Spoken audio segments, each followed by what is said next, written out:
Okay, everybody, we're back. I'm going to do a little roundup for you of a lot of different articles because I've got a lot to cover.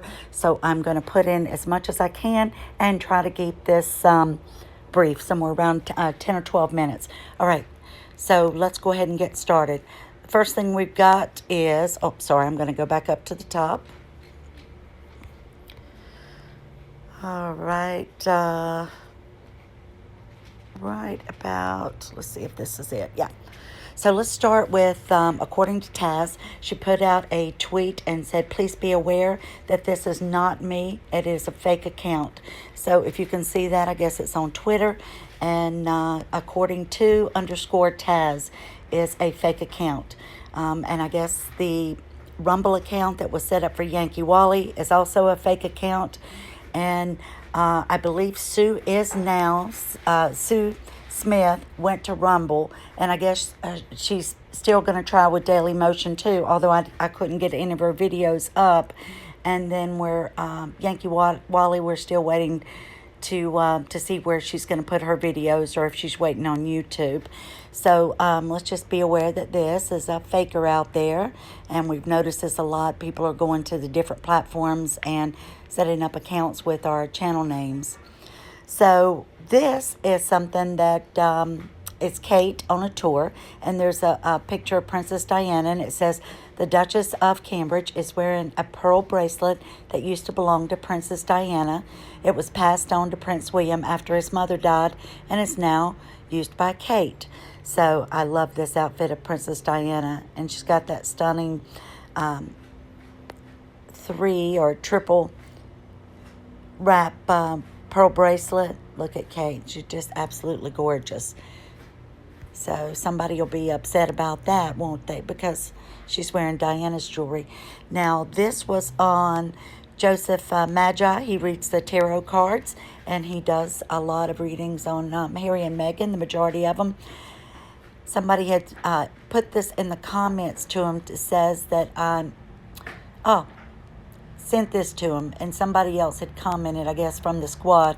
I hope they get Danger Zone. Also, that is one of the very first since 2016 disgusting, hate-mongering, vile troll channel, including Tattoo by Janine, and I guess they mean Tarot by Janine, Bookworm, and Joseph Magi.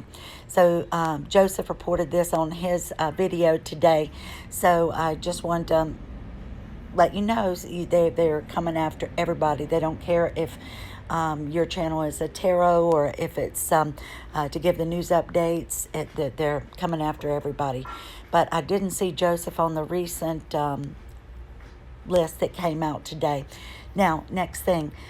Judge slams PrinceHarry lawyers for coming to court without an apology as he rules parts of the documents for his case against the Home Office over his police protection in the UK will remain secret.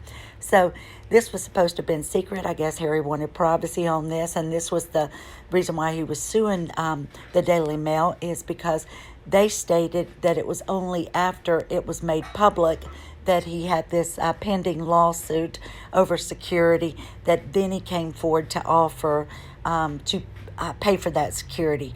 And somebody from the court said that it wasn't in the original paperwork where he had filed the claim. So I guess Harry thinks that makes him look bad, and so he's got his feelings hurt a little bit over that. But we'll wait and see what happens. It says parts of some documents of the Duke of Sussex claim against the Home Office will be kept secret. High Court judge ruled as he criticized Harry's legal team for an entirely unacceptable breach of court rules. Harry is bringing that claim against the department after being told he would no longer be given the same degree of personal protective security when visiting the U.S., despite offering to pay for itself. All right, preliminary hearing last month, and the High Court heard an application by both sides for some parts to be kept quiet, and then they found out in a judgment today, Mr. Justice Swift said the bid to withhold or redact documents, including a confidential witness statement made by Harry, was allowed. See, they always want everything to be so secret about him, and it's almost as if, you know, I can't let them know what my statement is or what we're a legend has happened to us that we would need this. But we all know they're wanting the IPP, the International Protective Person status, which would treat them like royalty wherever they went, and security would be provided for them, and whatever country they're in, they would get that high security where they would have all the information as to the level of threats and stuff against them. So I think that's why he withheld it and didn't want to come back over here. And I think Meghan probably told him, just in my opinion, I can't go back. I'm so afraid. And so, of course, he's freaking out. But you would have thought he would have come back himself if he was so afraid for them and come for his grandfathers instead of flying over here shortly after to go to the Invictus Games. All right, what else did he say? Just skipping around a little bit. Mr. Justice Swift said that a copy of today's ruling had been emailed to someone who was not a lawyer against court rules and calling this entirely unacceptable. Shahid Fatima, the QC or the barrister for the Duke, said that she and her team were unsure about whether sending the draft judgment last week was a breach, but had decided to report it to the judge on Wednesday. However, the senior judge said it was a clear breach and questioned why she had not raised that immediately. So Harry's attorney got a real tongue lashing, and he was upset that when she came to court, she didn't immediately apologize for what she had done. And now, by this being transmitted over the internet, information could be leaked that would put the rest of the royal family safety at risk, because it talks about security protocols and how they manage the royal family and so forth. So I'm telling you, if it's not one thing, it's another. Let's see what else. Told the court. Oh, of course, Miss Fatima said that she took full responsibility, apologized for the fact, and said that at a hearing last month, she told the court that Harry considers the UK is and always will be his home. Or is it just that he needs a home over here to keep, so he doesn't have to get a permanent visa? He could use his temporary visa and not have to pay taxes over in the U.S. if he claims a residence here.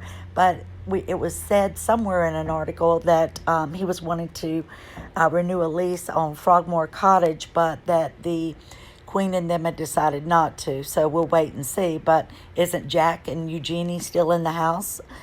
So on to the next. This is again just talking about the new libel complaint against the publisher of the Mail. Complaint alleges libel over an article that claims the royal keeping his recent legal dealings with the British government private. But I'm going to skip down, and it said,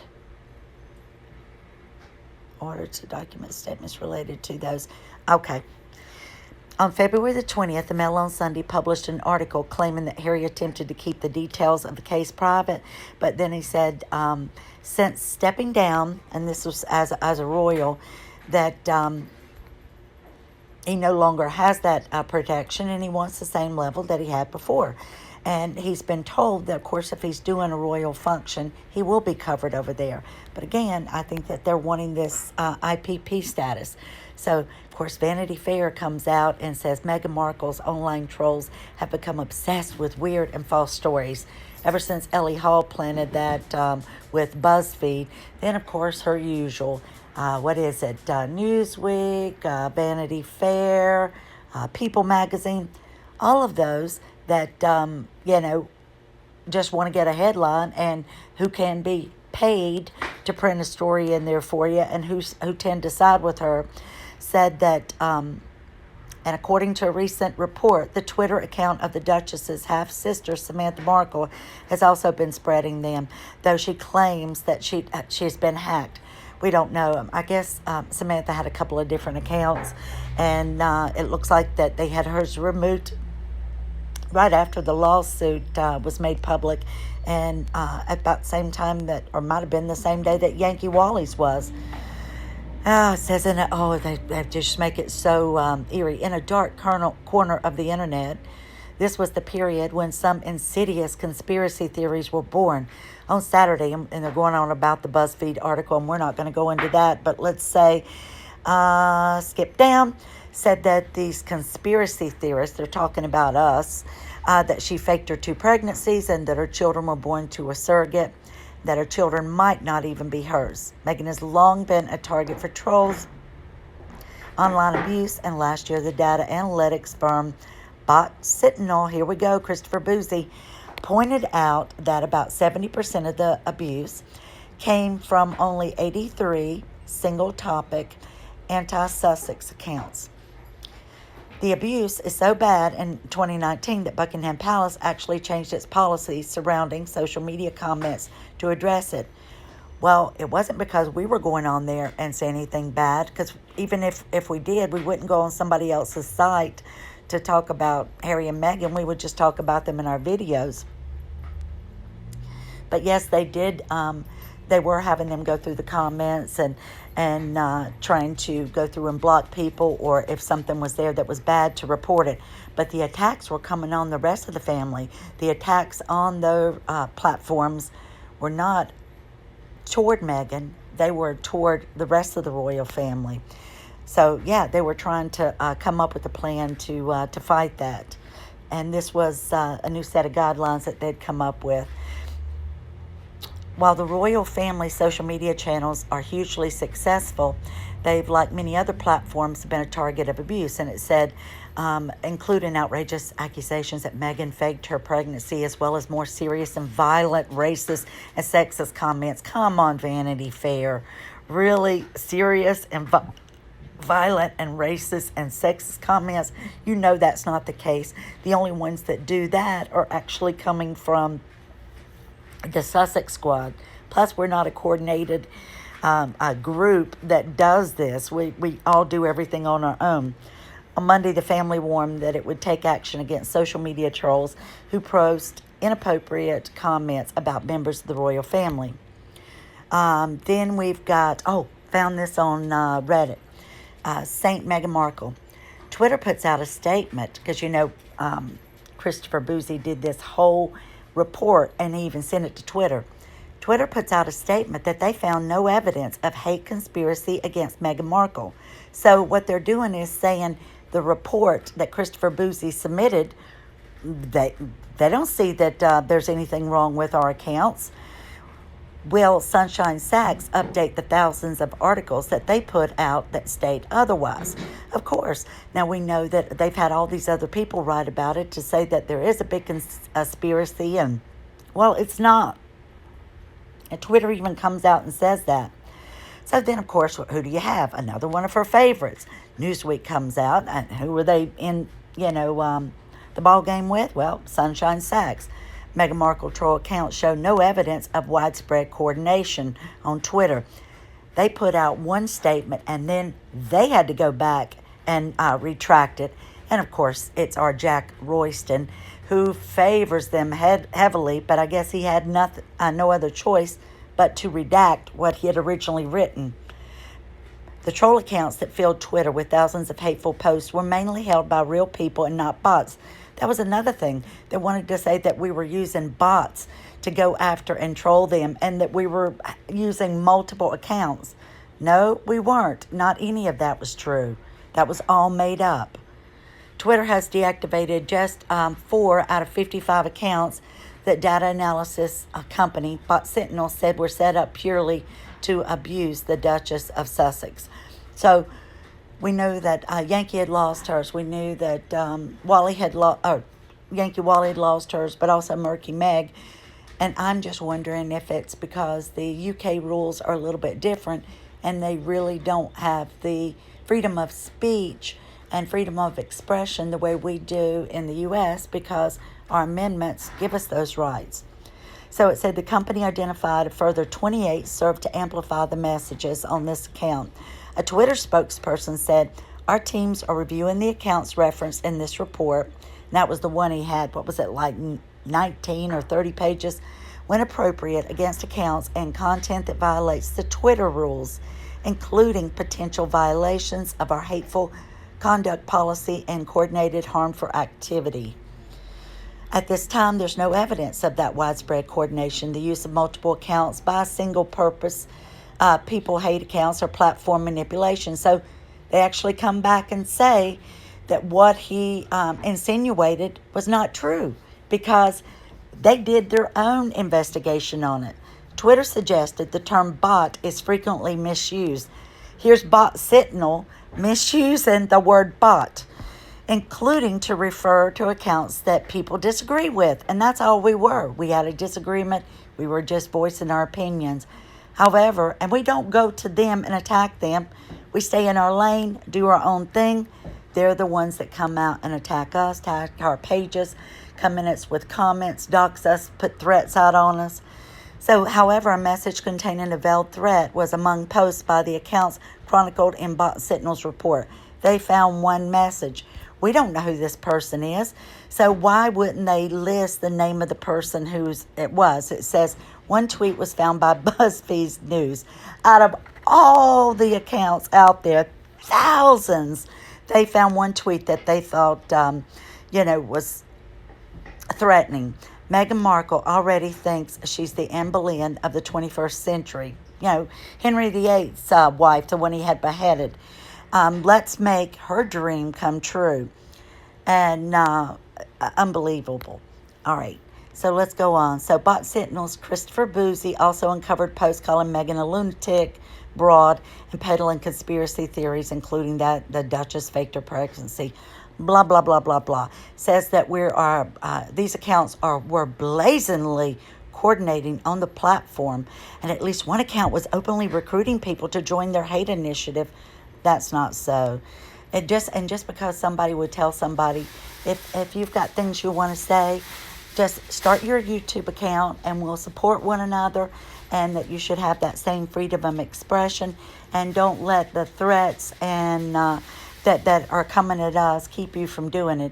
And if they're taking people down, let's just rise up. For everyone they take down, hopefully 3 more will begin their channels, and it will just spread like wildfire, and they won't be able to keep up with us. So that's what we're doing, and I've seen 2 or 3 new ones just in the last 2 days, and I'm going back and putting the names of those in my about section of my videos. So if you see somebody that I've left off, let me know and I will add them if there's somebody you enjoy watching. So, good to know says, I like this, and I know we've all heard about this story before in the past. The Queen took Meghan Markle aside over Roe about the eggs at Windsor Castle. You remember the story that when Meghan was getting ready to get married, and the palace staff were testing different food items that they would be serving at the wedding, and I guess, or the wedding reception or breakfast. And Meghan screamed at somebody. So let's see what happened. Now, this was just written March the 23rd, 2022. It says the Queen once took Meghan Markle to one side following an upset over eggs at Windsor Castle. Her Majesty stepped in and quietly took Meghan to the side, a royal expert reveals. The former Suits actress was preparing for her upcoming wedding to Prince Harry at the time, and she was said to be sampling some wedding dishes ahead of her big day in May 2018. Meghan had requested that the plates should be egg-free to accommodate those on strict diets. But according to the royal author, Katie McNichol, Meghan was adamant that the dishes contained egg until the Queen intervened. So she tasted something and began screaming at the person who had either brought it in or the chef that had prepared it. So the royal expert told Yahoo's Royal Box, Meghan got so upset when she felt that she could taste egg in a dish when she was told there was no egg in there, and she said, "No, I can taste it. I can taste there's eggs in the dish." And then Katie explained that the monarch entered the room just about that time and consequently quietly took Meghan to the side, and she added, "I think there's a bit of an upset," when suddenly the Queen walked in, because of course this was Windsor Castle. This is her home, and she just quietly took Meghan to the side and said, "Meghan, in this family, we don't speak to people like that." I love the way she looked at her on her wedding day. It was like, I have got you pegged and you are trouble, and I can see you coming a mile away.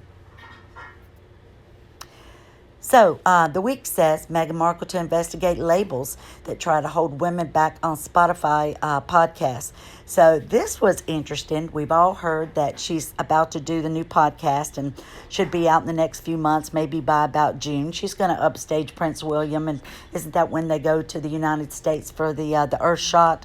Everything they do, it's like they look at the royal calendar to and see what everybody's got on their calendar so that they can try to upstage them, and especially when it comes to Duchess Catherine and Prince William, because they definitely don't want them to get the limelight. They're feeding out stuff, and we know that they've had their team to go out and rile people up about racism in Jamaica and the other islands that they were visiting. So much so, and I'll tell you about that a little bit longer in the video.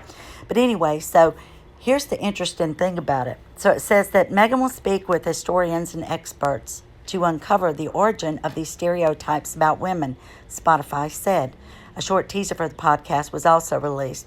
I don't think I taped that, but I did go and listen to it. And I noticed she introduced herself as Meghan, and she sounded like she had a mic really close up, and that she wasn't speaking with her normal voice. It was deeper. Hi, this is Meghan. So no specific premiere date for the Archetypes podcast has been announced, but Spotify said it will debut in the summer. Now, some people think when they said that they were going to split, what Spotify has said is they're each going to do the podcast. Meghan's going to do her series, and she's going to do the first one.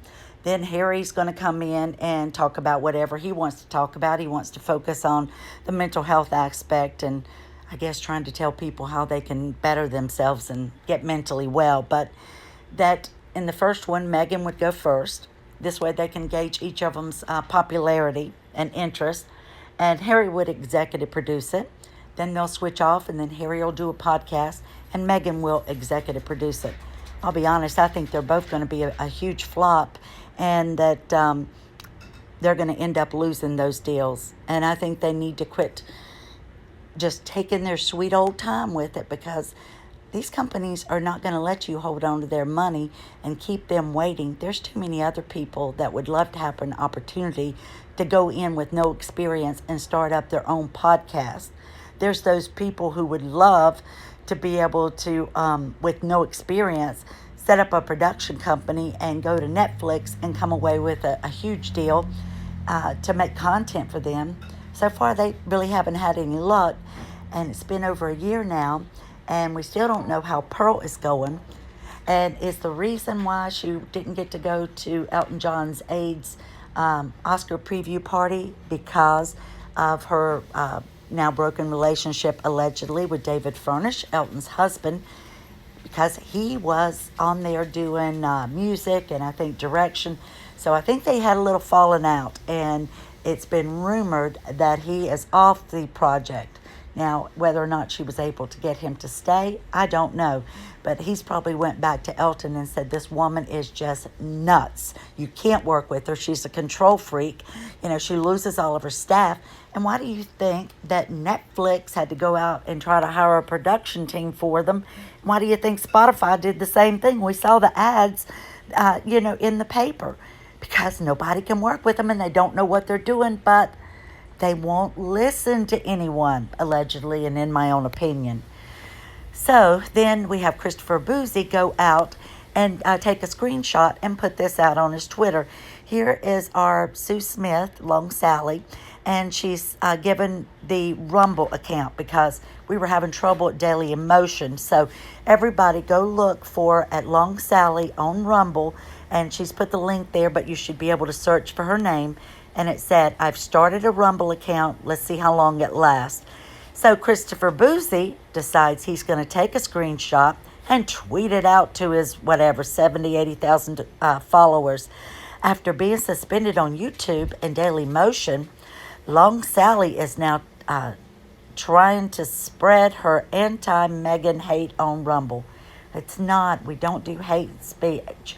It's like everything they're accusing us of, is exactly what they're doing. And see, that's how Harry and them and the left wants to do with misinformation. Sometimes misinformation is not misinformation, it's the truth. You take the fact that just before the elections, the New York Post printed an article on Hunter Biden's laptop, which was then presidential candidate Mr. Biden, and they canceled the story. And Twitter took down their account on Twitter immediately. And then Trump is trying to tweet some things, and it was taken down. Well, you can't. Twitter was playing a political ball game, and they're still going through jury hearings and stuff at the Department of Justice about the role that they played in with different things to do with that election and voter, and also Zuckerberg from Facebook. And if you watch this stuff, what they were doing was, at least Zuckerberg was doing some ballot harvesting. And it's funny, these are the ones that have kind of stepped down from their CEO position.